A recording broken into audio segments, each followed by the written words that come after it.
దేవుడు ఉన్నాడా? ఏమో బ్రదర్, నేను 2 days ఊళ్ళో లేను, నాకు తెలీదు. అది కాదు బ్రదర్, టెంపుల్స్ లో ఉంటాయంటారు కదా ఆ దేవుడు. నేను క్రిస్టియన్, నాకు తెలీదు. అయితే జీసస్ ఉన్నాడా? ఉన్నాడని హిస్టరీలో ఉంది కదా. పాపులను రక్షించుటకు సిలువనెక్కిన పరలోకమునందు ప్రభువా. ఓకే ఓకే, సో దేవుడు ఉన్నాడంటావు. ఏమో తెలీదు. మరి ఇప్పుడే జీసస్ ఉన్నాడంటావు. ఆయన దేవుని కుమారుడు కదా. మరి ఆయన పేరేంటి?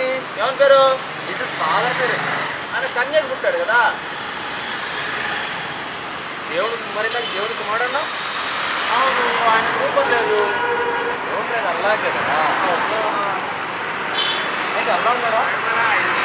ఇచ్చా నీకు ఇప్పుడే కనిపించడు అని అన్నావు. అందులో ఉన్నాడా అని అడుగుతావు.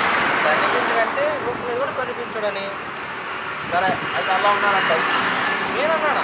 అన్నావుగా కనిపించడు, రూపం లేదు అని ఎంతసేపు అన్నావుగా.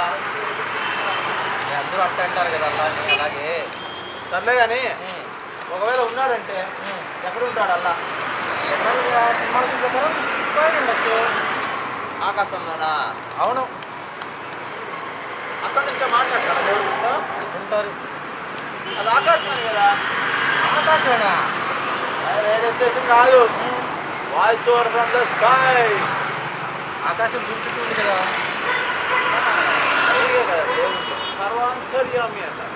మరి పాతంలో ఏముంది? వందసరా భూమి ఆకాశంలో ధోని కొట్టే పిచ్చిలాగా గాల్లో ఎగురుతుంది. పాతాళం ఎక్కడ ఉంది? మధ్యలో ఉంటుందేమో. అంటే పాతాళం ఉంది తెలియదు. ఎందుకంటే క్లారిటీ లేదు. సర్లే కానీ భూమి మీద ఆకాశంలో ఎవరైతే నిలబెట్టింది ఎవరంటావు? ధోని ఉన్నావుగా.